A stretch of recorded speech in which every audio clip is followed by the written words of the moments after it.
स्वागत है AC novel world में, जहां हर कहानी एक नई दुनिया का दरवाजा खोलती है। यहां मिलेंगे आपको वो किस्से जो दिल को छू जाए और वो रहस्य जो दिमाग हिला दें। हर एपिसोड में होगा एक नया रोमांच, एक नई जंग और एक ऐसा सफर जो आपको बांध लेगा शुरुआत से अंत तक।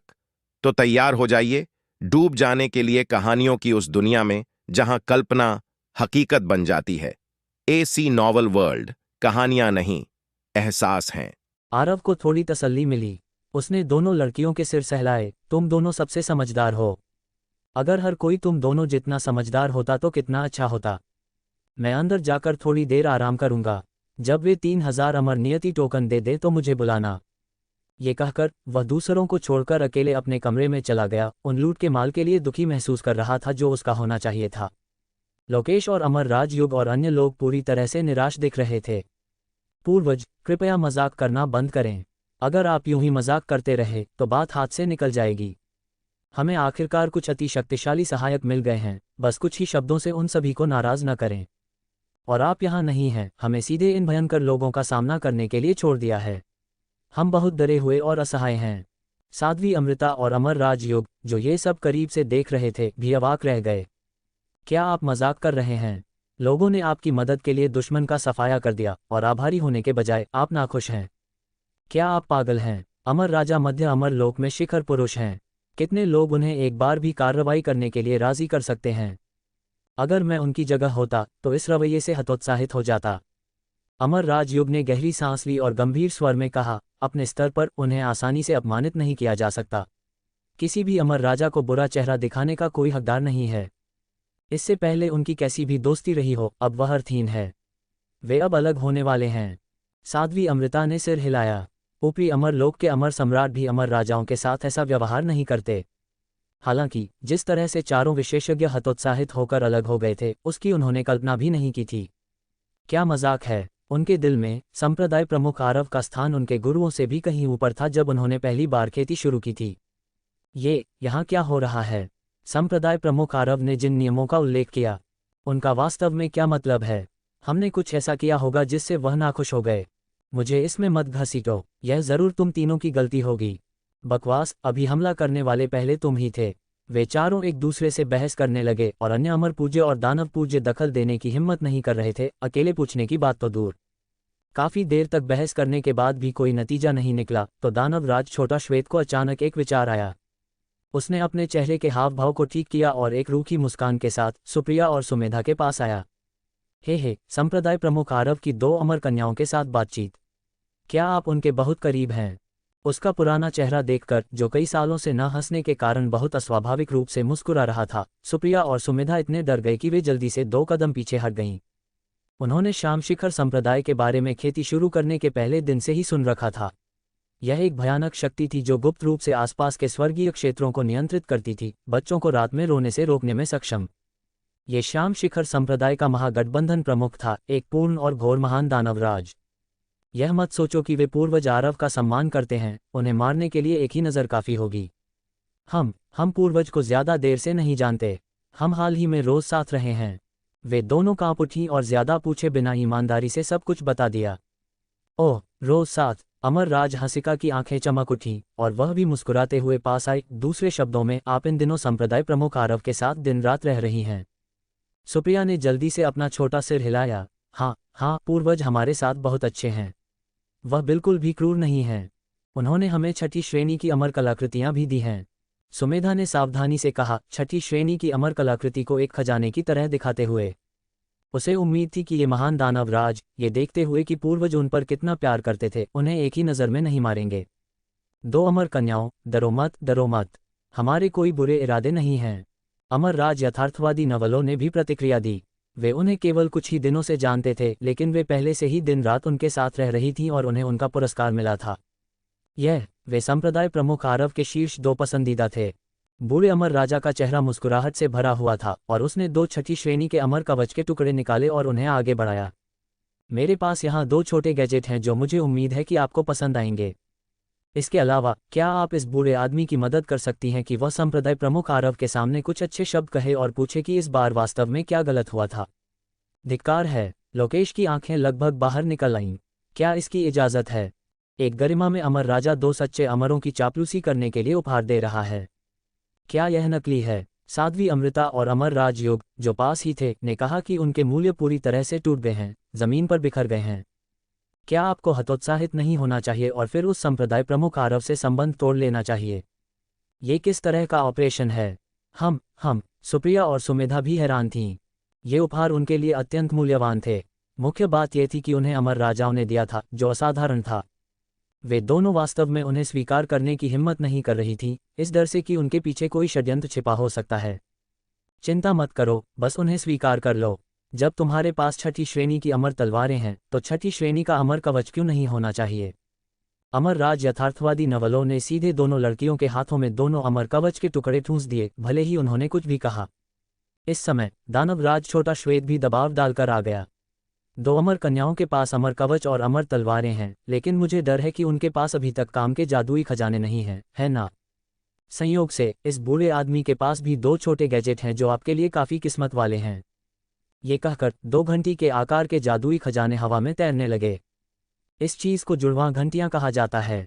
इससे कोई फर्क नहीं पड़ता कि आप कितनी दूर हैं, जब तक आप मध्य अमरलोक में हैं, आप इसे हिलाकर तुरंत दूसरे व्यक्ति के पास टेलीपोर्ट कर सकती हैं।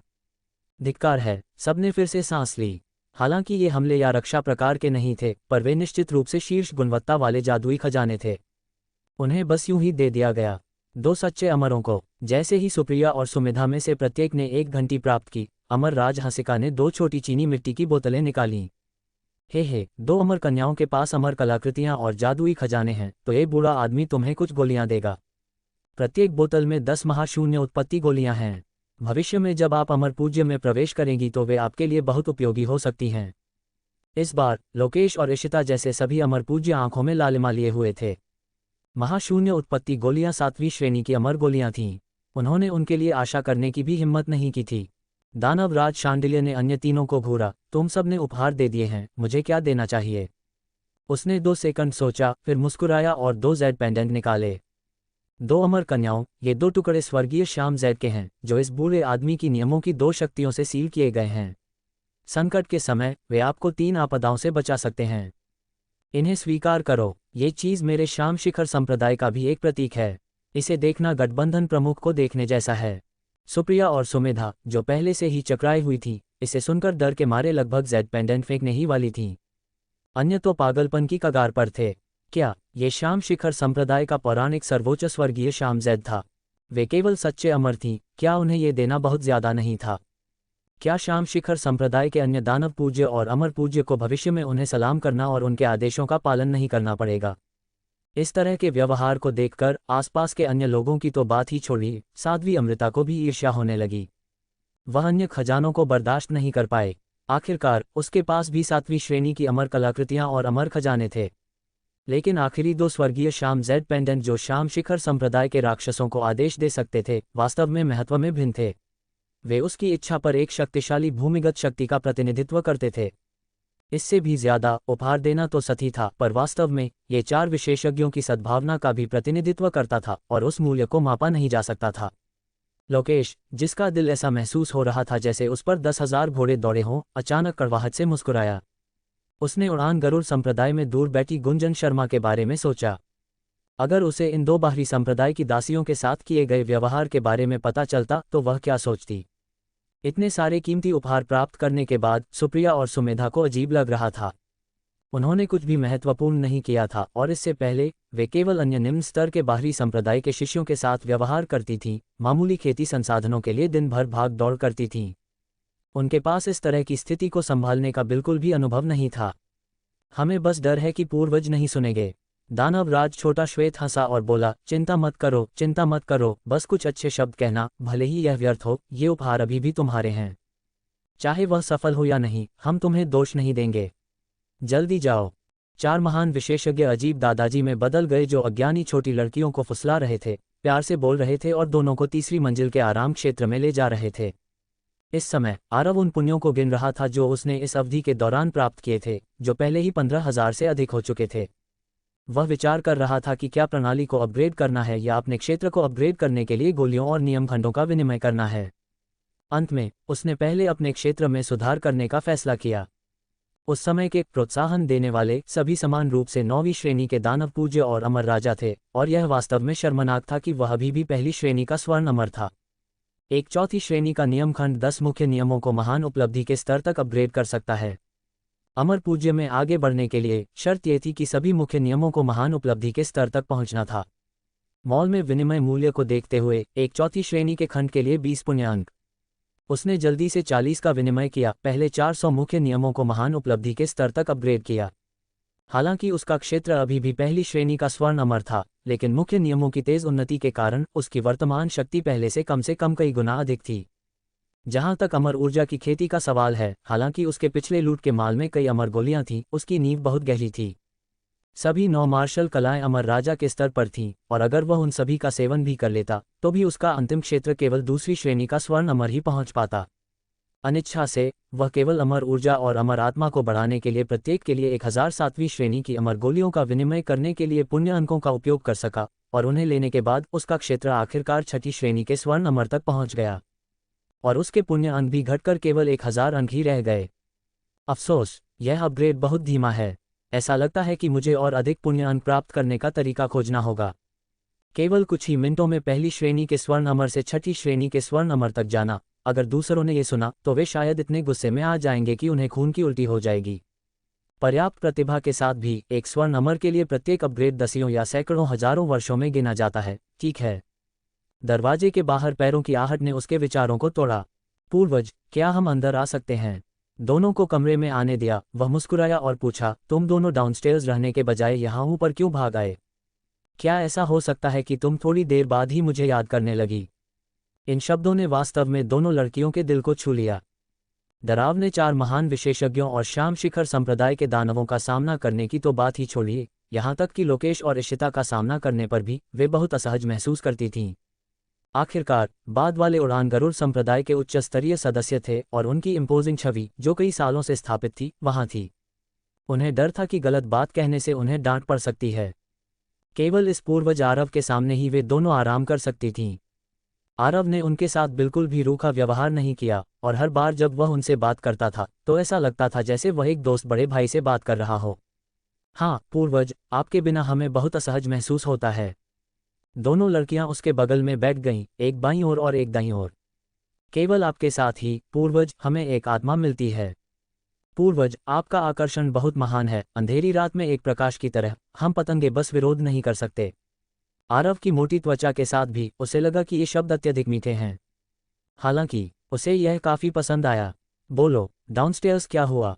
दोनों लड़कियों ने जल्दी से वे सभी उपहार निकाले जो उन्हें अभी अभी मिले थे।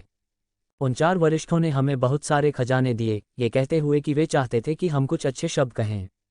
हाँ, उन्होंने तुम्हें उपहार दिए। ये सुनकर आरव भी थोड़ा हैरान था। ये ऑपरेशन वास्तव में आपत्तिजनक था। वे लोग वास्तव में बहुत लापरवाही से काम करते थे। आखिरकार क्या हो रहा है?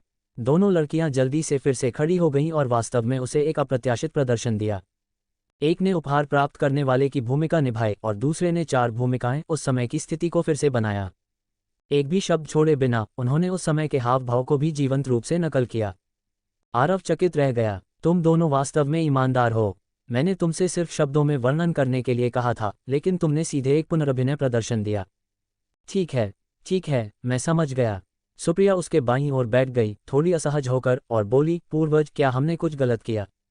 उनकी अनुमति के बिना उनके उपहार लेना, कहीं यह आपकी योजना में बाधा न डाले? कृपया हमें दंडित करें पूर्वज।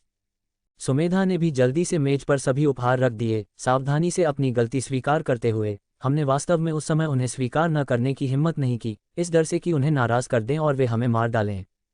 इसलिए हमने उन्हें आपकी ओर से ले लिया पूर्वज, और अब हम उन्हें आपको सौंप रहे हैं। आरव ने सिर हिलाया और मुस्कुराया, कोई बात नहीं, उन्हें रख लो। सच में, धन्यवाद पूर्वज। दोनों लड़कियां खुश हो गईं। केवल उनके शब्दों के साथ ही उन्होंने वास्तव में उन्हें स्वीकार करने की हिम्मत की, उन खजानों को अपना मानते हुए। आरव ने चुपके से सिर हिलाया, बुरा नहीं है, वे जानते हैं कि कैसे आगे बढ़ना है और पीछे हटना है। भविष्य में अगर वे तुम्हें और उपहार देना चाहते हैं तो तुम उन सभी को ले सकती हो। नहीं, अगर तुम्हें कुछ पसंद आता है तो तुम सक्रिय रूप से उनसे मांग सकती हो। अगर वे इसे देने की हिम्मत नहीं करते हैं तो बस कह देना कि यह वह है जो मैंने तुम्हारी ओर से मांगा है। सुप्रिया और सुमेधा हैरान थीं, अविश्वास की भावनाओं के साथ। क्या ये बुरा नहीं होगा? सक्रिय रूप से अमर राजाओं और दानव राजाओं से चीजें मांगना, ये तो बस पागलपन था। और क्या ये थोड़ा अशिष्ट नहीं था? इसमें क्या गलत है? ये वह है जो वे मेरा कर्ज है। क्या वे आपका पैसा कर्जदार हैं? पूर्वज। दोनों लड़कियों की काली आंखें अटकलों से भरी थीं। क्या ऐसा हो सकता है कि पूर्वज उनके कर्जदाता थे? इसमें कोई आश्चर्य नहीं कि उन्होंने पूर्वज का इतना सम्मान किया। उन लूट के बारे में सोचते हुए जो उसका होना चाहिए था, आरव ने अपने दांत पीसे और जोर से कहा, बेशक वे मेरा बहुत सारा कर्जदार हैं। तुम दोनों को भविष्य में विनम्र होने की जरूरत नहीं है। बस जो कुछ भी दूसरे तुम्हें देते हैं उसे ले लो, और अगर वे नहीं देते हैं तो बस सीधे मांग लो। अच्छा, जो तुम मेरा कर्जदार हो, मैं इन दोनों लड़कियों को मेरे लिए थोड़ा ब्याज वसूलने दूंगा। वैसे भी वे पहले दिन ही प्रणाली द्वारा उसके अपने लोग के रूप में प्रमाणित हो गए थे। दोनों लड़कियों ने सोच समझकर सिर हिलाया। अचानक वे थोड़ी उत्सुक हो गईं। पूर्वज के शब्दों को देखते हुए इन लोगों का बहुत सारा कर्ज था। फिर वे चाहते थे कि हम कुछ अच्छे शब्द कहें। आरव ने अपना हाथ हिलाया, उन्हें बता दो कि यह ठीक है, और भविष्य में थोड़ी और समझदारी रखें। ठीक है। दोनों लड़कियों के डाउनस्टेयर्स जाने के बाद 4 महान विशेषज्ञों और 9वीं श्रेणी के दानव पूज्य और अमर पूज्यों के समूह ने तुरंत उन्हें घेर लिया। कैसा रहा? क्या संप्रदाय प्रमुख आरव अभी भी गुस्से में हैं? सुप्रिया ने जवाब दिया, पूर्वज ने कहा कि यह ठीक है, और तुम्हें भविष्य में थोड़ी और समझदारी रखने के लिए कहा। दानवराज छोटा श्वेत हैरान रह गया और जल्दी से बोला, तो क्या उन्होंने बताया कि क्या गलत था? सुमेधा ने सीधे आरव के मूल शब्दों को उद्धृत किया, पूर्वज ने कहा कि तुम उनका बहुत सारा कर्जदार हो, इसलिए उन्होंने हमें शांति से लेने के लिए कहा, जैसे कि हम उनकी ओर से इसे वसूल रहे हों। लोकेश और अमर राजयुग और अन्य लोगों को तुरंत एक एंटरप्राइज स्तर की समझ हो गई। इसमें कोई आश्चर्य नहीं कि पूर्वज स्पष्ट रूप से अभी भी पहली श्रेणी का स्वर्ण अमर था, लेकिन इन अमर राजाओं और दानव राजाओं ने उन्हें इतना सम्मान दिया, तो ये पता चला कि वे पहले से ही उनका कर्जदार थे। हालांकि आमतौर पर क्या वे नहीं होते जो कर्ज देते हैं, बॉस होते हैं। 4 महान विशेषज्ञों ने एक दूसरे को देखा, अभी भी युद्ध के लूट के बारे में नहीं सोच रहे थे। आखिरकार किसने सोचा होगा कि एक जिसने एक अमर सम्राट को मारा था, वह अमर पूज्यों और स्वर्ण अमरों के समूह के लूट के माल की परवाह करेगा? लेकिन उन वर्षों के बारे में सोचते हुए उन्होंने वास्तव में संप्रदाय प्रमुख आरव के कई महान उपकार किए थे। और यह केवल वे ही नहीं थे, बल्कि 1,20,000 जितने लोग थे जो उनका कर्जदार थे। ये सच है, ये सच है। हम अपने जीवनकाल में संप्रदाय प्रमुख आरव की दयालुता का प्रतिशोध कभी नहीं कर सकते। हाँ। छोटा श्वेत ने वीरता से अपनी छाती थपथपाई और कहा, बस हमें बताओ कि तुम दोनों अमर कन्याओं को भविष्य में क्या पसंद है, जब तक हमारे पास वह है। यथार्थवादी नवलों ने भी मुस्कुराते हुए कहा, ये सच है, हम सब परिवार हैं, भविष्य में हमारे साथ विनम्र मत होना। अमर राजा खेती का अंत नहीं है, उनकी भी जरूरतें हैं। संप्रदाय प्रमुख आरव का अनुसरण करते हुए उन्हें उनके निरंतर चमत्कारों द्वारा अधिक ऊंचाइयों तक पहुंचाया जा सकता था, जो उस समय उनका व्यक्तिगत अनुभव था। अगर वे इस बार थोड़ी देर के लिए उनका अनुसरण करते तो उन्हें स्पष्ट रूप से अमर सम्राट के क्षेत्र तक पहुंचाया जा सकता था। तो उनके आसपास के लोगों के साथ करीबी संबंध बनाना अभी भी बहुत जरूरी था। वे सभी होशियार लोग थे, और वे अभी अभी उस वाक्य से बता सकते थे कि ये दोनों महिलाएं कितनी पसंदीदा थीं। वे संप्रदाय प्रमुख आरव का प्रतिनिधित्व भी कर सकती थीं, वे वास्तव में भरोसेमंद कॉन्फिडेंस थीं। एक अर्थ में वे गलत नहीं थे। अब जब भाई आरव के पास उस समय के चापलूसी करने वाले शिष्यों का समूह नहीं था, तो सुप्रिया और सुमेधा ने उनके खाली दिल को भर दिया। वह अस्थायी रूप से उस समूह के शिष्यों के लिए जो देखभाल करता था, उसे उन पर स्थानांतरित कर रहा था। उनका दर्जा ऊंचा क्यों ना हो। तो जिस तरह से उन चारों ने इन दोनों महिलाओं को देखा, वह अच्छी बेटियों को देखने जैसा था, ये बहुत स्नेहपूर्ण था। इससे बाकी सब ईर्ष्या और जलन से भर गए। इन 2 सच्चे अमरों ने अपने पिछले जन्मों में कितना पुण्य जमा किया था कि उनके साथ ऐसा व्यवहार किया जाए।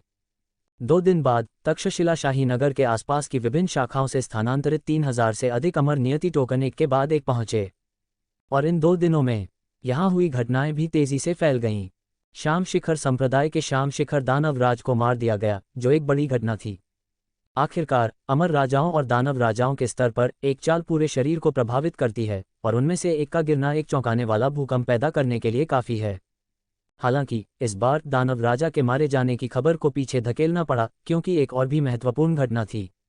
उड़ान गरुड़ संप्रदाय के एक पूर्वज आरव ने श्याम शिखर संप्रदाय के अन्य 3 गठबंधन नेताओं और हिमशिखर संप्रदाय के यथार्थवादी नवलों अमर राजा को वश में कर लिया। एक अमर सम्राट भी ऐसा इतनी आसानी से नहीं कर सकता था।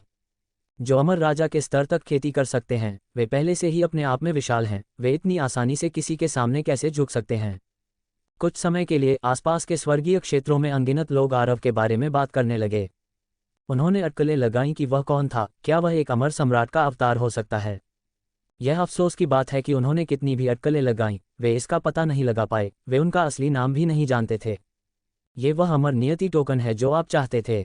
तक्षशिला शाही नगर के अंदर साध्वी अमृता ने अमर नियति टोकन वाली अंगूठी को आगे बढ़ाया।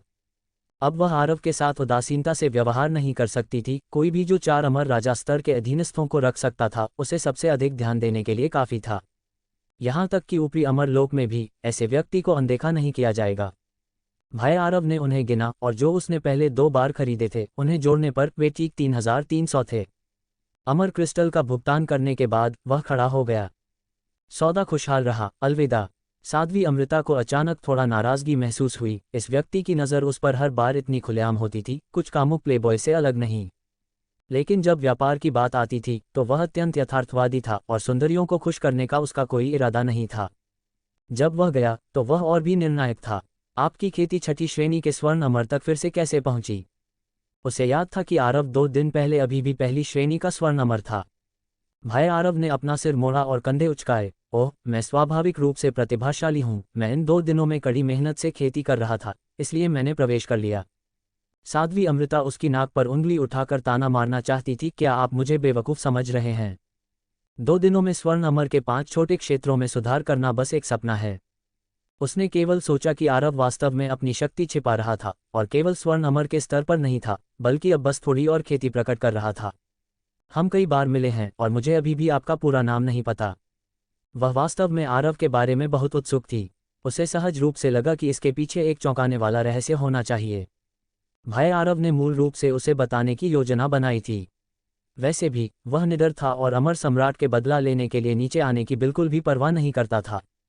लेकिन चौंकने के मूल्य के बारे में सोचते हुए इस बार उसने 4 महान विशेषज्ञों को वश में कर लिया, जिससे अनगिनत लोग चौंक गए। लेकिन वास्तव में खबर फैलने के बाद आसपास के स्वर्गीय क्षेत्रों में लाखों अमर जो चौंक गए थे, उन्होंने उसे ज्यादा चौंकने का मूल्य प्रदान नहीं किया। अंत में रूपांतरण ने केवल 13,000 से अधिक पुण्यांक जोड़े। प्रणाली की व्याख्या के अनुसार ऐसा इसलिए था क्योंकि उन्होंने घटना होने के क्षण का अनुभव नहीं किया था। चौंकाने वाली खबर जो दूसरों के मुंह से उनके कानों तक पहुंची थी, वह सेकंड हैंड हो गई थी और प्रणाली ने निर्धारित किया कि प्रभाव कई गुना कम हो जाएगा और 3 या 4 बार के बाद ये और भी कम हो जाएगा। जहां तक उन लोगों का सवाल है जिन्होंने हजारों पारेषणों के बाद खबर प्राप्त की, वहां चौंकने का मूल्य बिल्कुल भी नहीं था। वास्तव में एक बार जब आरव का नाम लाखों साल पहले अमर सम्राट के गिरने से जोड़ा जाता तो ये जो सनसनी पैदा करता वह अभूतपूर्व होती। समस्या यह है कि चौंकने का मूल्य प्रदान करने वाली मुख्य शक्ति केवल उस समय लोगों का समूह है। जिन्हें बाद में खबर मिली, उन्हें ज्यादा चौंकने का मूल्य नहीं मिलेगा। और यह महान दिखावा योजना के दीर्घकालिक प्रभाव के लिए बहुत प्रतिकूल है। उसने अपनी पहचान प्रकट करने जैसी इतनी बड़ी घटना की घोषणा करने के लिए ऊपरी अमरलोक में जाने तक इंतजार करने की योजना बनाई। उस समय वह अमर सम्राटों के एक बड़े समूह को इकट्ठा करने का एक तरीका खोजेगा और उनके सामने इसकी घोषणा करेगा। वह चौंकाने वाला प्रभाव बिल्कुल अच्छा होगा। जहां तक इस बात का सवाल है कि क्या अमर सम्राटों का वह बड़ा समूह अपनी पहचान जानने के बाद उसे मारना चाहेगा, यह महत्वपूर्ण नहीं है, ये तो बस एक छोटा विवरण है। मेरा नाम भविष्य में तुम्हारे कानों में गूंज उठेगा, तब चिल्लाना मत। चुन्नियों और से भरा ये वाक्य छोड़कर वह तक्षशिला शाही नगर से बाहर निकल गया। साध्वी अमृता हैरान रह गई। किसी ने भी अपने जीवन में उससे ऐसी बात नहीं कही थी और यहाँ तक कि उसे चिल्लाने के लिए भी नहीं कहा था, जैसे कि वह उसकी प्रशंसक हो। ये व्यक्ति बहुत अहंकारी है। वह खुद को क्या समझता है? अमर राजयुग क्रोधित था। जब उसे भविष्य में कुमारी की पहचान पता चलेगी तो वह होगा जिसके कानों में गूंज उठेगी। बाहर 4 महान विशेषज्ञ काफी देर से इंतजार कर रहे थे। संप्रदाय प्रमुख आरव, क्या आप उड़ान गरुड़ संप्रदाय वापस जा रहे हैं? क्या हम आपके साथ चल सकते हैं? हाँ, हम अभी भी आपका अनुसरण करना चाहते हैं और आपके निर्देशों को सुनना चाहते हैं। आपको एक दिन नहीं देखने से हमारी भूख मर जाती है और हमारे पास खेती करने की कोई ऊर्जा नहीं होती। 4 महान विशेषज्ञों के शब्दों को सुनकर सब सुन्न थे। इस पूर्वज आरव ने पहले वास्तव में क्या किया था कि आप ऐसे हैं? भाई आरव ने मन ही मन सोचा, क्या तुम अभी भी मेरी रोशनी और लूट को चुराना चाहते हो? उसने अधीरता से अपना हाथ हिलाया। जाओ जाओ जाओ, क्या तुम्हारे अपने संप्रदाय नहीं हैं? जहां से आए हो वहीं वापस जाओ। सबने लगभग खून की उल्टी कर दी। आप अमर राजाओं को अपने साथ शामिल नहीं करना चाहते? लोकेश और अमर राजयुग और अन्य लोग दिल से टूट गए थे। पूर्वज, आपने सहमति क्यों नहीं दी? अगर आप उन्हें एक साथ वापस लाते तो उड़ान गरुड़ संप्रदाय में 4 महान अमर राजा स्तर के विशेषज्ञ पहरेदारी करते, ये कितना प्रभावशाली होता। दानव राज छोटा श्वेत का दिल भी टूट गया था। संप्रदाय प्रमुख आरव उसके साथ नहीं खेल रहा था। इसका मतलब था कि वह भविष्य में अपने बूढ़े आदमी द्वारा अधिक ऊंचाइयों तक नहीं पहुंचाया जा पाएगा। वह केवल अपना चेहरा चाट सकता था और कह सकता था, तो क्या हम भविष्य में भी आपको देखने के लिए उड़ान गरुड़ संप्रदाय जा सकते हैं? अगर कुछ होगा तो मैं तुम्हें सूचित करूंगा, अगर कुछ नहीं है तो इधर उधर मत भागो, बस यही है। भाई आरव ने अपना हाथ हिलाया और उड़ने वाली नाव पर चढ़ गया। जब उड़ने वाली नाव रवाना हुई तो सुप्रिया और सुमेधा इस यात्रा से इतना कुछ हासिल करके खुशी से चमक उठीं। वे दोनों भाई आरव के पास सिकुड़ गईं, एक बार फिर अपनी चापलूसी का तरीका शुरू कर दिया। पूर्वज, आपने उन्हें उड़ान गरुड़ संप्रदाय में क्यों नहीं आने दिया? सुमेधा ने जिज्ञासा से पूछा। क्या यह इसलिए है कि वे बहुत कमजोर हैं और आप उन्हें तुच्छ समझते हैं? बेशक, भाई आरव यह नहीं कहेगा कि वह डरता था कि वे उसकी रोशनी चुरा लेंगे, इसलिए उसने सहमति में सिर हिलाया। ये सच है, तुम सही कह रही हो, सुप्रिया ने गर्वित चेहरे के साथ कहा। ऐसे बहुत से लोग नहीं हैं जो पूर्वज की नज़र में आ सकें। अमर राजा और दानव राजा किस काम के हैं? हे, पूर्वज निश्चित रूप से अमर लोक में सबसे मजबूत व्यक्ति होंगे। लोकेश ने गुप्त रूप से अपने दिल में बदनामी की। तुम दोनों तो सिर्फ सच्चे अमर हो, फिर भी तुम ऐसी बातें कह सकती हो जैसे अमर राजा और दानव राजा किस काम के हैं। तुम्हें ये साहस किसने दिया? लेकिन पूर्वज के खुश चेहरे को देखकर यह स्पष्ट था कि वह ऐसी अत्यधिक चापलूसी को अस्वीकार नहीं करता था। अफसोस, उसने इस यात्रा पर गलत गणना की थी। अब जब उसने उस महान अवसर को याद किया जो उसके गुरु अमर पूज्य ज्येष्ठ रामेश्वर ने प्रस्थान से पहले उल्लेख किया था, तो ये सब इसी के बारे में था। यह अफसोस की बात थी कि वह उस समय अस्वीकार कर रहा था। गुंजन शर्मा ने अवसर खो दिया क्योंकि वह नहीं आई थी, लेकिन वह स्पष्ट रूप से आया और फिर भी खाली हाथ लौट गया। इसके बारे में सोचते हुए वह खुद को भूसा मारना चाहता था। अगर वह सुप्रिया और सुमेधा की तरह रास्ते भर लगातार चापलूसी करता रहता तो क्या उसे भी अब इतना कुछ हासिल होता? छठी श्रेणी का अमर कलाकृति अमर कवच, शीर्ष गुणवत्ता वाले जादुई खजाने, 7वीं श्रेणी के अमृत। ये व्यवहार वास्तव में ईर्ष्या पैदा करने वाला था। इससे भी ज्यादा वहां पूर्वज का भविष्य का मार्गदर्शन और 4 महान विशेषज्ञों की सद्भावना के छिपे हुए पुरस्कार थे। क्या उसे एक कोशिश करनी चाहिए? पूर्वज की दिव्य शक्ति अद्वितीय है, मध्य अमर लोक पर शासन करती है और कोई भी अनाज्ञा करने की हिम्मत नहीं करता। इस अचानक चीख ने उड़ने वाली नाव में सभी को चौंका दिया। ज्येष्ठ रामेश्वर और लोकेश ने संदेह किया कि उन्होंने गलत सुना है। ये शब्द वास्तव में लोकेश द्वारा बोले गए थे। ये प्रत्यक्ष शिष्य हमेशा अलग और तुच्छ रहा है, कभी किसी से प्यार से बात नहीं करता। वह लंबे समय तक अकेले खड़ा रहने में सक्षम रहा है, इसलिए उसके गुरु ज्येष्ठ रामेश्वर ने भी उसे अपनी मर्जी से करने दिया। वह वास्तव में किसी की चापलूसी करेगा, और इस तरह के घिनौने तरीके से। भाई आरव भी इस चीख से चौंक गया था। उसने रास्ते भर लोकेश पर ज्यादा ध्यान नहीं दिया था, लेकिन वह देख सकता था कि यह व्यक्ति घमंडी और अलग था, जैसे बर्फ में खड़ा एक ऊंचा देवदार का पेड़। उसे उस तरह का व्यक्ति होना चाहिए जो प्रवाह के साथ जाने के लिए अनिच्छुक था और अपने मूल दिल को बनाए रखने पर जोर देता था। संप्रदाय प्रमुख आरव उन लोगों का सम्मान करता था जो चापलूसी करने के लिए अनिच्छुक थे और उन्हें मजबूर नहीं करते थे। उसे बस उम्मीद नहीं थी कि वह वास्तव में गिर जाएगा। भाई आरव गुप्त रूप से खुश था। यह एक बड़ा सुधार था। हालांकि, बच्चे, तुम्हारी चापलूसी बहुत रूखी है ना? ये सिर्फ नारे लगाना है जो अजीब लगता है। जो कोई नहीं जानता वह सोचेगा कि मैं असीम शक्ति वाला तारामंडल बूढ़ा अमर हूं। सुप्रिया और सुमेधा को देखो। हालांकि वे चापलूसी राजा के स्तर तक विकसित नहीं हुई हैं, कम से कम हर चापलूसी का शुरुआती बिंदु उचित है। तुम इतने अस्वाभाविक क्यों हो? सबकी स्पष्ट नजरों को देखते हुए लोकेश का चेहरा, जो एक मूर्ति की तरह कठोर था, कांप उठा। वह वहीं मरने के लिए इंतजार नहीं कर सकता था। क्या वह पागल हो गया था? ये बस इतना था कि चर्बी ने उसके दिल को अंधा कर दिया था और वह अपने मूल गर्व को भूल गया था। हालांकि, इसके तुरंत बाद पूर्वज आरव उसके सामने उड़ गया और उसके चौड़े कंधों को प्यार से थपथपाया। तुम बहुत अच्छे हो, पूर्वज। मैंने तुम्हारे बदलाव और प्रगति को रास्ते भर देखा है। वास्तव में उड़ान गरुड़ संप्रदाय के भविष्य के स्तंभ। मुझे तुमसे बहुत उम्मीदें हैं। मुझे अब इस खजाने प्रकाश तलवार की ज़रूरत नहीं है, इसलिए मैं इसे तुम्हें इनाम में दूंगा। मुझे उम्मीद है कि तुम कड़ी मेहनत करना जारी रखोगे और पूर्वज को निराश नहीं करोगे। क्या खजाने प्रकाश तलवार? क्या वह 7वीं श्रेणी की अमर तलवार नहीं है जिसका उपयोग मोहन करता है? 3 ज्येष्ठ रामेश्वर, लोकेश और इशिता ने लगभग वहीं खून की उल्टी कर दी। उड़ान गरुड़ संप्रदाय में कोई भी अभी तक 7वीं श्रेणी की अमर कलाकृति का उपयोग नहीं कर सकता है, यहाँ तक कि संप्रदाय प्रमुख और महाज्येष्ठ भी नहीं। ये प्रत्यक्ष शिष्य लोकेश वास्तव में एक रखता है। वह रास्ते भर कहाँ प्रगति किया है, बस इसलिए कि उसने अभी अभी एक अत्यंत अनाड़ी चापलूसी दी। क्या वह भी काम करता है? अपने सामने तैरती खजाने प्रकाश तलवार और मुस्कान के साथ पूर्वज की स्वीकृति भरी आंखों को देखते हुए लोकेश का मूल रूप से घमंडी दिल, जिसे वह फिर से बनाने वाला था, पूरी तरह से ढह गया। भारी बर्फ में खड़ा ऊंचा देवदार का पेड़ चुपचाप झुक गया। इसका क्या मतलब है कि प्रवाह के साथ नहीं जाना? इसका क्या मतलब है कि सिद्धांतों को खोना? एक 7वीं श्रेणी की अमर कलाकृति के सामने सब कुछ तैरते हुए बादल हैं। इससे भी ज्यादा, ये संप्रदाय का पूर्वज है। एक जूनियर के रूप में अगर मैं उनकी नकल नहीं करता तो मैं किसकी नकल करूं? उसकी बाग आंखों में रोशनी थी और उसने कांपते हुए तलवार पकड़ी। मैं निश्चित रूप से पूर्वज की उम्मीदों पर खरा उतरूंगा। अच्छा, भाई आरव ने संतुष्टि में सिर हिलाया। ईमानदारी से, लोकेश सुप्रिया और सुमेधा से बहुत कम पसंदीदा था। केवल ऐसी चौंकाने वाली चापलूसी के आधार पर ऐसा पुरस्कार प्राप्त करना असंभव था। वह धन वितरित करने वाला लड़का नहीं था। लेकिन सबसे पहले, इस व्यक्ति की चापलूसी अधिक दुर्लभ थी और उसे प्रोत्साहन की जरूरत थी। दूसरे, हालांकि वह योग्यता को महत्व नहीं देता था, भले ही केवल स्वभाव और गुणवत्ता पर विचार किया जाए, ये व्यक्ति एक दुर्लभ प्रतिभा था। अंत में, वह एक उदाहरण स्थापित करने के लिए भारी पुरस्कारों का उपयोग कर रहा था। वापस लौटने के बाद, क्या इसका एक बहुत अच्छा अग्रणी भूमिका नहीं होगी अगर उड़ान गरुड़ संप्रदाय के अन्य शिष्य खोज करते हैं कि लोकेश, ये प्रत्यक्ष वरिष्ठ भाई, एक चापलूसी मास्टर बन गया है? इसलिए उसने जानबूझकर खजाने प्रकाश तलवार को इनाम दिया। लोकेश के व्यवहार को देखकर 3 ज्येष्ठ अब और खुद को रोक नहीं पाए। क्या इस व्यक्ति के सामने अपना दर्जा बनाए रखना अर्थपूर्ण था? लोकेश सबसे पहले जोर से चापलूसी करने वाला था। इस बार पूर्वज का अनुसरण करते हुए मैंने आखिरकार देखा कि 10,000 अमरों द्वारा पूजा करने का क्या मतलब है। इशिता भी पीछे नहीं रहना चाहती थी। पूर्वज की शक्ति और संपर्क हमारी समझ से पूरी तरह परे हैं। ये सांस लेने वाला है। ज्येष्ठ रामेश्वर ने खुद पर हमला करने के लिए एक अलग दृष्टिकोण अपनाया।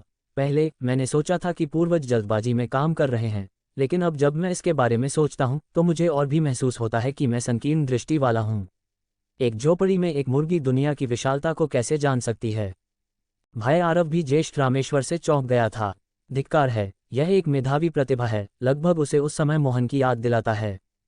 वास्तव में वह बेवकूफ़ नहीं था और जानता था कि ये तीनों मूल रूप से उसे देख रहे थे ताकि वह पैसे लेकर भाग न जाए। हालांकि वे सभी उड़ान गरुड़ संप्रदाय के सदस्य थे और संप्रदाय के प्रति उनका कोई बुरा इरादा नहीं था। बुरा नहीं, बुरा नहीं। तुम इस बार मेरे साथ बाहर गए और भले ही तुमने कोई योगदान नहीं दिया, तुमने फिर भी कड़ी मेहनत की।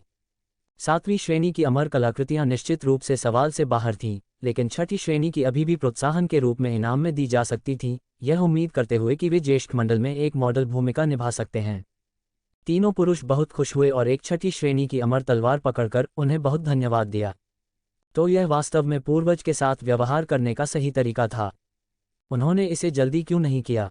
तीनों पुरुषों ने गहराई से खुद पर विचार किया, यह मानते हुए कि उनका पिछला प्रदर्शन बहुत बुरा रहा होगा, अंक काटकर, इसलिए पुरस्कार लोकेश से बेहतर नहीं थे।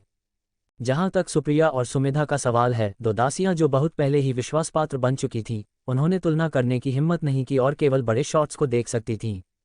उसके बाद रास्ते भर सब मुस्कुरा रहे थे और बात कर रहे थे और उड़ने वाली नाव हंसी से भरी हुई थी। ये तब के विपरीत था जब वे आए थे। यहाँ तक कि लोकेश ने भी ज्येष्ठों के उकसाने पर माहौल को जीवंत करने के लिए 2 ठंडे चुटकुलों को बताया, जैसे कि वे एक परिवार बन गए थे। ज्येष्ठों और शिष्यों के बीच कोई भेदभाव नहीं था। इस तरह वे उड़ान गरुड़ संप्रदाय लौट आए।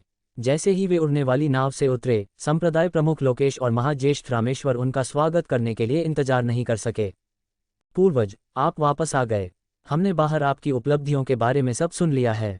फिर उन्होंने देखा कि द्वितीय ज्येष्ठ इशिता और तृतीय ज्येष्ठ लोकेश अन्य ज्येष्ठों के एक समूह का नेतृत्व कर रहे थे जो दोनों तरफ सम्मानपूर्वक खड़े थे। पूर्वज का स्वागत है। वरिष्ठ शुक्ल और वरिष्ठ मुकुंद को अपनी पिछली अविश्वास की भावना याद आई तो वे शर्म से लाल हो गए। अब उनके पास यकीन करने के अलावा कोई चारा नहीं था। बाहर की खबर दूर दूर तक फैल चुकी थी। आरव के पास एक 9वीं श्रेणी की अमर तलवार है। उसने दिनेशपुर नगर को ध्वस्त कर दिया और मेघराज को पल भर में मार डाला। 4 महान दिग्गज, अमर राजा जयंत, अमर राजा हर्ष, असुर राजा कृष और असुर राजा चाणक्य, सभी उसके साथ हो गए हैं और उनके बीच घनिष्ठ संबंध हैं। जब ये खबर पहली बार आई तो उन्होंने इस पर विश्वास ही नहीं किया। लेकिन जैसे जैसे समय बीता, किसी ने भी इसका खंडन नहीं किया, बल्कि यह और भी अतिरंजित होती गई। कुछ तो यहाँ तक कहने लगे कि पूर्वज आरव एक अमर सम्राट हैं। तभी उन्हें एहसास हुआ कि उन्होंने जरूर कुछ बहुत बड़ा गंवा दिया है। वे तुरंत संप्रदाय प्रमुख सत्यन और ज्येष्ठ रामनाथ के पास गए और अधिक जानने की कोशिश करने लगे। लेकिन दोनों वृद्धों ने चुप्पी साध रखी थी, बस इतना कहा कि वह उनके संप्रदाय के एक पूर्वज हैं, उनका पूरा नाम भी बताने से मना कर दिया।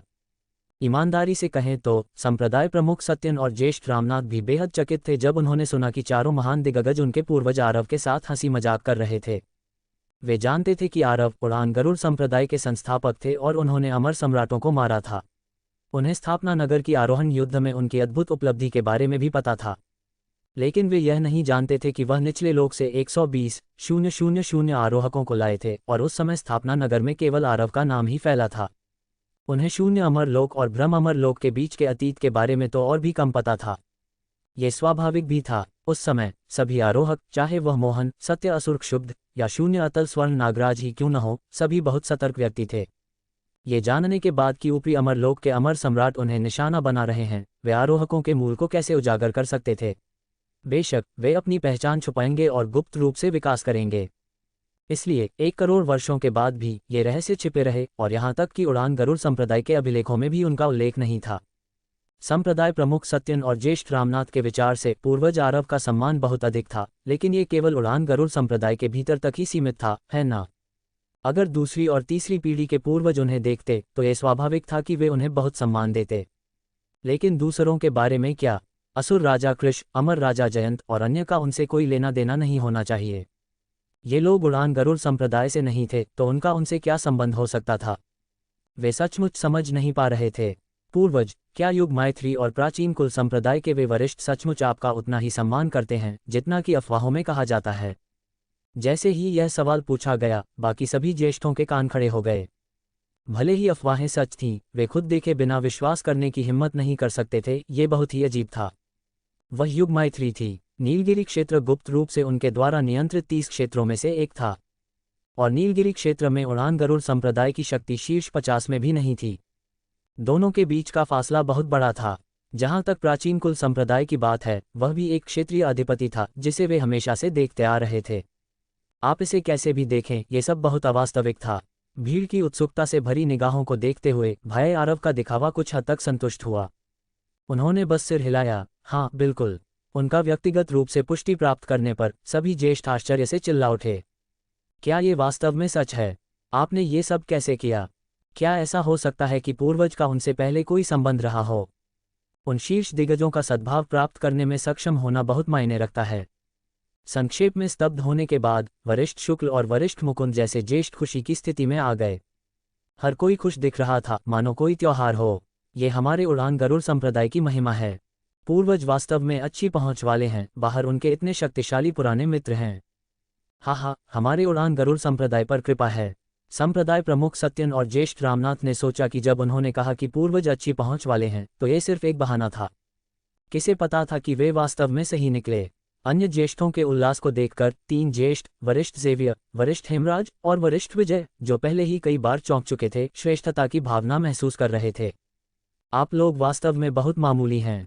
पुराने मित्र क्या, वे चारों असुर राजा और अमर राजा सभी पूर्वज का सम्मान करते हैं, ठीक है। उनका सद्भाव प्राप्त करें, क्या इसकी भी जरूरत है?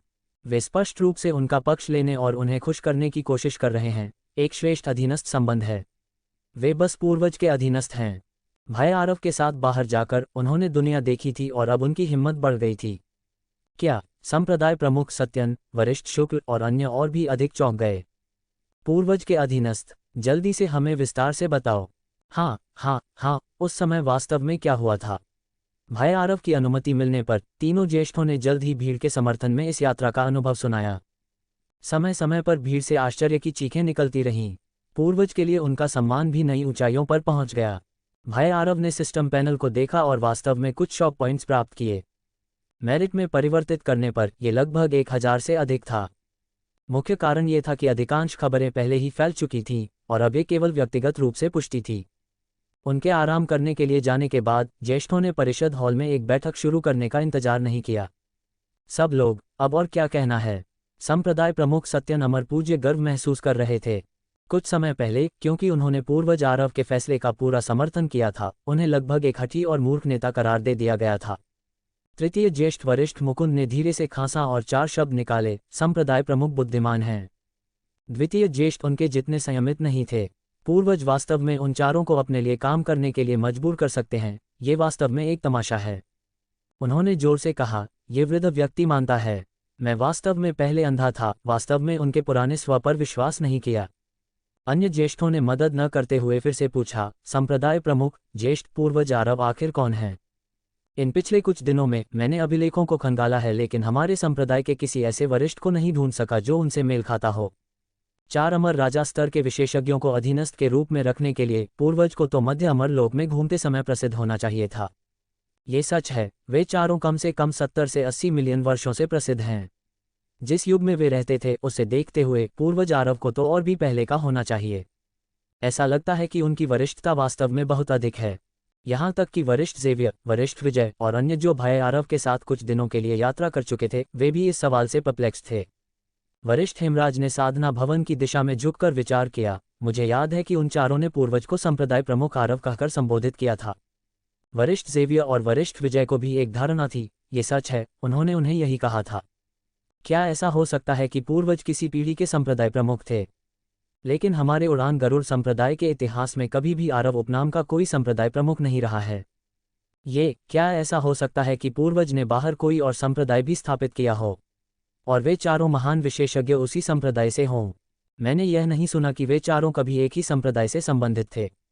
ये देखकर कि वे और भी ज्यादा अनुमान लगा रहे थे, संप्रदाय प्रमुख सत्यन और ज्येष्ठ रामनाथ ने सोचा कि उन्हें संप्रदाय प्रमुख आरव कहना ही सही है। ठीक है, आप भविष्य में पूर्वज की पहचान स्वाभाविक रूप से जान जाएंगे। अब एक और बड़ी बात है, जो कि अमर नियति टोकन खरीदना है।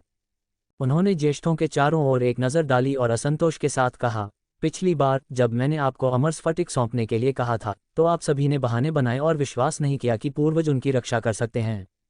अब क्या? जैसे ही उन्होंने अपनी बात पूरी की, वरिष्ठ हेमराज सबसे पहले आगे आए। ये वृद्ध व्यक्ति 2 मिलियन अमर स्फटिक का योगदान करने को तैयार है। एक स्टोरेज रिंग रखी गई, जिसके बाद उन्होंने जोड़ा, इसके अलावा कुछ अमर कलाकृतियां और खजाने भी हैं जिन्हें बेचा जाएगा। मेरे शिष्यों और पोते पोतियों की वंशावली के एक साथ ऊपरी अमर लोक जाने के लिए मैं इस बार सब कुछ झोंक रहा हूं।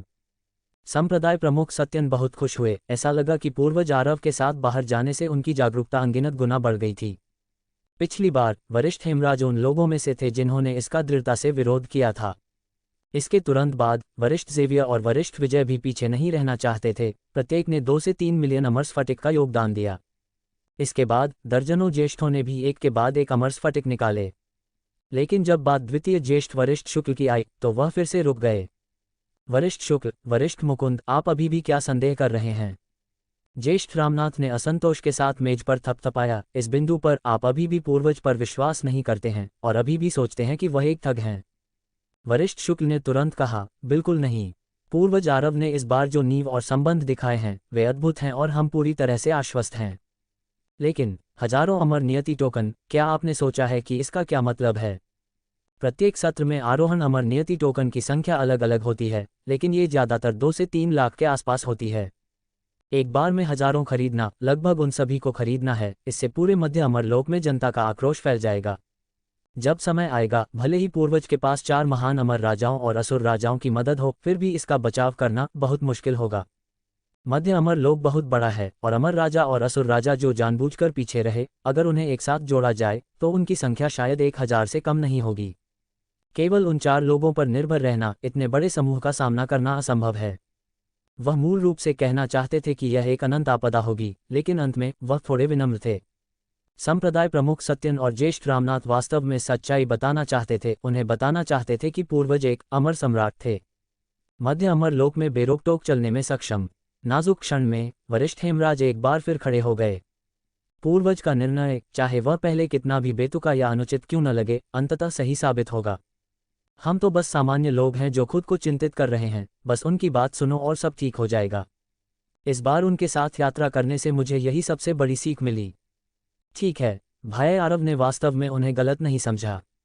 इस वरिष्ठ हेमराज में मोहन की कुछ विशेषताएं हैं और उन्होंने उन पर आंख बंद करके विश्वास करना शुरू कर दिया है। वरिष्ठ जेवियर और वरिष्ठ विजय ने यह सुनकर बार बार सिर हिलाया। ये सच है, रास्ते में हमने सोचा कि वह कई बार गलत थे, लेकिन अंत में यह साबित हुआ कि हम ही गलत थे। किसी भी तरह के संकट को वह जादुई तरीके से हल कर सकते हैं और बहुत कुछ हासिल भी कर सकते हैं। पूर्वज के कार्यों को सामान्य ज्ञान से नहीं देखा जा सकता है। चूंकि उन्होंने कहा कि जितने हैं उतने खरीद लो, तो इसका मतलब है कि उनके पास पूर्ण निश्चितता है। अगर आप और देरी करते हैं तो आप केवल अवसर चूक जाएंगे। इन तीन पूर्व विरोधियों को अपने अनुभव साझा करते हुए सुनकर वरिष्ठ शुक्ल और वरिष्ठ मुकुंद और अन्य चुप हो गए।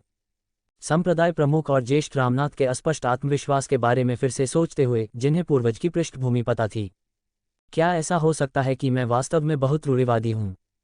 ठीक है, तो चलो एक बार जुआ खेलते हैं। ये वृद्ध व्यक्ति भी 3 मिलियन अमर स्फटिक का योगदान करने को तैयार है। जैसे ही वरिष्ठ शुक्ल बोले, बाकी सभी ज्येष्ठों ने झिझकना बंद कर दिया और संप्रदाय से अमर स्फटिक इकट्ठा करना शुरू कर दिया। न केवल ज्येष्ठ, बल्कि प्रत्येक शाखा, शिखर और हॉल का भी अपना कार्यकोटा था। आखिरकार अंत में संप्रदाय के सभी शिष्य ऊपरी अमरलोक में जा पाएंगे। ठीक है, जाओ और यह करो। संप्रदाय प्रमुख सत्यन ने बैठक के स्थगित होने की घोषणा की और सभी खड़े हो गए। उसके बाद उन्होंने कुछ गड़बड़ी पाई। वरिष्ठ ज़ेवियर, वरिष्ठ विजय और वरिष्ठ हेमराज की तलवारें वैसी नहीं लग रही थीं जब वे बाहर गए थे। उन्हें अचानक कुछ याद आया। तुम तीनों ने अपनी अमर कलाकृतियां बदल दीं। इस चिल्लाहट ने उन सभी ज्येष्ठों को रोक दिया जो मूल रूप से जाने की योजना बना रहे थे और एक साथ देखने लगे। एक नज़र में ये सच था, 5वीं श्रेणी की अमर तलवारें जो ये तीनों पहले इस्तेमाल करते थे, वे सैकड़ों हजारों वर्षों से थीं, हर कोई उनसे बहुत परिचित था। अब ये तीनों तलवारें स्पष्ट रूप से पिछली वाली नहीं हैं। क्या हो रहा है? वरिष्ठ शुक्ल, वरिष्ठ मुकुंद और अन्य की पूछताछ भरी निगाहों का सामना करते हुए तीनों वरिष्ठ ज़ेवियर को बहुत पछतावा हुआ। उन्होंने पहले इस यात्रा पर अनुभवों की एक श्रृंखला के बारे में बात की थी, लेकिन केवल उस हिस्से को छोड़ दिया था जहां भाई आरव ने पुरस्कार दिए थे। ये चुपचाप भाग्य बनाने के लिए था। इसके बारे में सोचते हुए, अगर बाकी सभी ज्येष्ठ भी ऐसा ही करते तो क्या प्रतियोगियों का एक गुच्छा नहीं होगा? जब अगली बार पूर्वज पुरस्कार देंगे तो शायद उनकी बारी ना हो। लेकिन सभी ज्येष्ठों के दबाव का सामना करते हुए तीनों जानते थे कि वे इसे छिपा नहीं सकते, इसलिए उन्हें केवल ईमानदारी से कबूल करना पड़ा। खांसी, ये वास्तव में एक 6ठी श्रेणी की अमर तलवार है। क्या? दूसरे शांत नहीं हो सके और उनकी आंखें चौड़ी हो गईं। उड़ान गरुड़ संप्रदाय में वर्तमान में केवल 4 6ठी श्रेणी की अमर तलवारें हैं, जो संप्रदाय प्रमुख और ज्येष्ठ रामनाथ, वरिष्ठ शुक्ल और वरिष्ठ मुकुंद के पास हैं।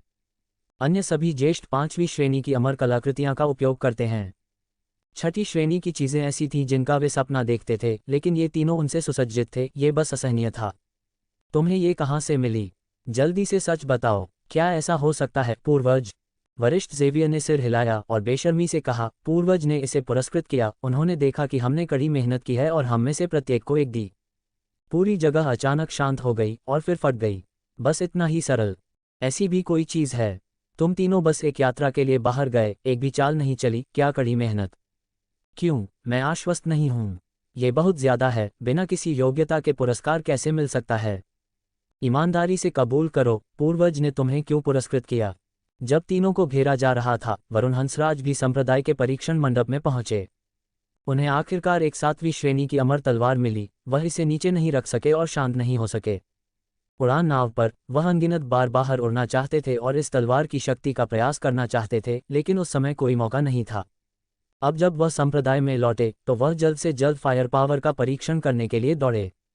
लगभग हर संप्रदाय में इस तरह का परीक्षण मंडप होता है और उड़ान गरुड़ संप्रदाय भी कोई अपवाद नहीं है। इस समय वह परीक्षण के लिए एक अमर व्यूह में थे। सामने लगभग पारदर्शी फैंटम लाइट स्फीयर का सामना करते हुए उन्होंने अपनी पूरी अमर शक्ति का उपयोग किया और अपने जीवन का सबसे मजबूत तलवार चाल दागा। ये परीक्षण अमर व्यूह निया शर्मा, मोहन और अन्य द्वारा उस समय स्थापित किया गया था और अमर राजा भी इसे तोड़ नहीं सकते थे। जब वरुण हंसराज ने ये तलवार चलाई तो पूरा व्यूह थोड़ा हिल गया। इसके तुरंत बाद पारदर्शी लाइट स्फीयर जल्दी से रंग बदल गया। लाल, नारंगी, पीला, हरा, सियान, नीला, बैंगनी। अंत में यह एक हल्का बैंगनी रंग में बदल गया। इससे पहले वरुण हंसराज का पूरा प्रहार केवल एक सकारात्मक नीला प्राप्त कर सकता था, जो मोटे तौर पर 5वीं श्रेणी के स्वर्ण अमर की शक्ति का प्रतिनिधित्व करता था।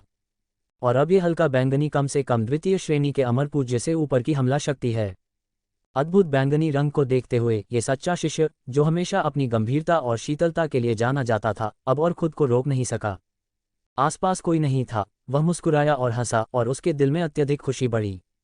7वीं श्रेणी की अमर तलवार का सुधार बहुत बड़ा है। मैंने अभी तक इस तलवार को पूरी तरह से परिष्कृत नहीं किया है और इसकी मारक क्षमता अमर पूज्य स्तर को पार कर गई है। जब मैं भविष्य में इसे पूरी तरह से परिष्कृत कर दूंगा तो मैं 5वीं श्रेणी के अमर पूज्य के साथ पूरी तरह से प्रतिस्पर्धा कर सकता हूं। ये सुधार बस जमीन आसमान का अंतर है। उसने अपनी मुट्ठी भींच ली, उसका दिल उत्तेजित था लेकिन कृतज्ञ भी था। ये सब उसे पूर्वज ने दिया था। वह बहुत आत्म जागरूक थे। इस बार वह पूर्वज के साथ बाहर गए। उन्होंने वास्तव में कोई योगदान नहीं दिया, बल्कि इसके बजाय उन्हें कई बार बड़ा शॉट होने का ढोंग करने से रोका, जिससे वह दुखी हुए। ऐसी परिस्थितियों में पूर्वज ने अतीत पर ध्यान नहीं दिया और फिर भी उन्हें इतना बड़ा पुरस्कार दिया। इस तरह के उदार मन ने उन्हें कृतज्ञ और गुप्त रूप से शर्मिंदा महसूस कराया। दोनों हाथों से तलवार पकड़कर उन्होंने महान व्यूह के ऊपर आकाश की ओर देखा। अब से मैं आपकी सबसे वफादार तलवार रहूंगा। तलवार को दूर रखकर वह परीक्षण व्यूह से बाहर निकले, केवल ये जानने के लिए कि सामने पहले से ही अन्य शिष्यों से भरा हुआ था। अगर नेता गौरी शर्मा नहीं थी तो कौन था? वाह, ये वास्तव में वरिष्ठ भाई वरुण हैं। वरिष्ठ भाई वरुण इतने शक्तिशाली हैं। क्या ऐसा हो सकता है कि वरिष्ठ भाई वरुण को इस बार बाहर कोई बड़ा अवसर मिला हो और उनकी ताकत में छलांग लग गई हो? जब शिष्य आश्चर्य से चिल्ला रहे थे, गौरी शर्मा ने भी अपनी पानीदार आंखें चौड़ी कर ली। उनका चेहरा अविश्वास से भरा हुआ था। वरुण हंसराज, ये वास्तव में तुम हो? हाल ही में उनका मूड बहुत अच्छा नहीं रहा है। उन्हें आरव द्वारा तंग किया गया था, लेकिन न केवल उन्होंने अपना गुस्सा नहीं निकाला, बल्कि उनके गुरु और ज्येष्ठ रामनाथ दुश्मन के पक्ष में खड़े थे। उसके बाद उन्हें उस पूर्वज के साथ अमर नियति टोकन खरीदने के लिए भी कहा गया, जो नहीं जानता था कि वह कहाँ से आया था। सपना देखो। उस समय उन्होंने चीजें तोड़ दी और भाई आरव को लगातार डांटा। बस इतना ही कि सुप्रिया और सुमंगला ने उस समय उनके मूल शब्द आगे नहीं पहुंचाए। इन दिनों वह अकेले ही उदास रही हैं, यहाँ तक कि अपने गुरु से भी बात नहीं कर रही हैं। सौभाग्य से संप्रदाय में अधिकांश लोग गुप्त रूप से उनके पक्ष में खड़े थे, उनके लिए अन्याय महसूस कर रहे थे, जिसने उन्हें थोड़ा सा आराम दिया। हालांकि पिछले कुछ दिनों में हवा फिर से बदल गई है। जैसे जैसे बाहर से चौंकाने वाली खबरें एक एक करके वापस फैलीं, शिष्यों ने धीरे धीरे उनकी निंदा करना बंद कर दिया, लेकिन इसके बजाय पूर्वज आरव की बाहर की महान उपलब्धियों पर हैरान और गर्व महसूस किया। वह जहां भी जाती थी, लोगों को उस व्यक्ति के बारे में प्रशंसा और पूजा के लहजे में बात करते हुए सुन सकती थी, जिससे उनका कलेजा दुख गया। वह उन अफवाहों पर बिल्कुल भी विश्वास नहीं करती थी, उन्हें अनगिनत बार अतिरंजित किया गया होगा। देखने और परेशान होने से बचने के लिए वह पिछले 2 दिनों से परीक्षण मंडप में भीगी हुई थी। आज उनके गुरु ने उन्हें पूर्वज का एक साथ स्वागत करने के लिए कहा, लेकिन उन्होंने अपना तिरस्कार दिखाने के लिए शामिल होने से इनकार करने का भी इस्तेमाल किया। किसे पता था कि उन्हें यहाँ वरुण हंसराज द्वारा फिर से झटका लगेगा? क्या वह प्रहार अभी अभी तुम्हारे द्वारा किया गया था? इस परीक्षण व्यूह के बाहर पहचान जड़ों और परिणाम प्रदर्शित होंगे। इस समय ज्येष्ठ सभी बैठक में गए थे। अमर पूज्य भी मौजूद नहीं थे, इसलिए एक प्रहार सीधे बैंगनी तक पहुंचना स्वाभाविक रूप से ध्यान आकर्षित करता था। ये देखकर कि पहचान जड़ों में वरुण हंसराज प्रदर्शित हो रहा था, ये और भी सनसनीखेज था। उनके सबसे बड़े प्रतियोगी के रूप में गौरी शर्मा सबसे चिंतित व्यक्ति थीं। तुम ऐसा कैसे कर सकते हो? क्या ऐसा हो सकता है कि तुमने धोखा दिया? वह विश्वास नहीं कर सकती थी कि यह वास्तविक था। दोनों गुप्त रूप से एक दूसरे के साथ प्रतिस्पर्धा कर रहे थे और वह वरुण हंसराज की ताकत पर पूरा ध्यान देती थीं। स्वाभाविक रूप से वह उसे अंदर और बाहर से जानती थीं। वरुण हंसराज का अतीत में सबसे अच्छा प्रहार केवल एक हल्का नीला रंग ही उत्पन्न कर सकता था, जो उनके स्तर पर ही था। अब वह वास्तव में सीधे गहरे नीले को पार कर गया, अमर पूज्य की सीमा को तोड़ दिया और बैंगनी उत्पन्न किया, उसे 8 सड़कों से दूर फेंक दिया। उनके पूछताछ भरे टकटकी को देखते हुए वरुण हंसराज ने सिर हिलाया। अचानक उनके लिए थोड़ा सा सहानुभूति महसूस हुई। हाय, तुम्हें बस नहीं पता कि तुमने क्या खो दिया। एक 7वीं श्रेणी की अमर तलवार, क्या यह ऐसी चीज है जिसकी तुम कल्पना कर सकती हो? तुम बस विश्वास नहीं कर सकती, फिर बस इसे नकली मान लो। वरिष्ठ जेवियर और वरिष्ठ हेमराज की तरह वह भी चुपचाप कम प्रोफाइल रखना और भाग्य बनाना चाहते थे, अपने खजाने को उजागर नहीं करना चाहते थे। इस जवाब से गौरी शर्मा को ऐसा महसूस हुआ जैसे उन्होंने कपास पर मुक्का मारा हो, जो पूरी तरह से अस्वीकार्य था। वहीं रुक जाओ, बस इसे नकली मानने का तुम्हारा क्या मतलब है? खुद को स्पष्ट रूप से समझाओ। क्या समझाऊं? क्या मुझे अपनी ताकत में भारी सुधार होने पर तुम्हें रिपोर्ट करना होगा? ताकत में भारी सुधार? गौरी शर्मा ने उसे ऊपर से नीचे तक देखा। क्या तुम्हें लगता है कि मैं अंधी हूं? तुम्हारी आभा स्पष्ट रूप से अभी भी एक स्वर्ण अमर की है, पहले से कोई अलग नहीं है। उनकी नज़र भी अनजाने में वरुण हंसराज की तलवार पर पड़ी। क्या तुमने अपना हथियार बदला?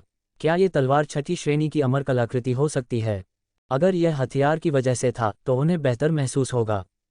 हथियार ताकत का एक महत्वपूर्ण हिस्सा हैं, लेकिन आखिरकार वे बाहरी वस्तुएं हैं और इसका मतलब यह नहीं है कि वरुण हंसराज ने उन्हें दूर फेंक दिया है।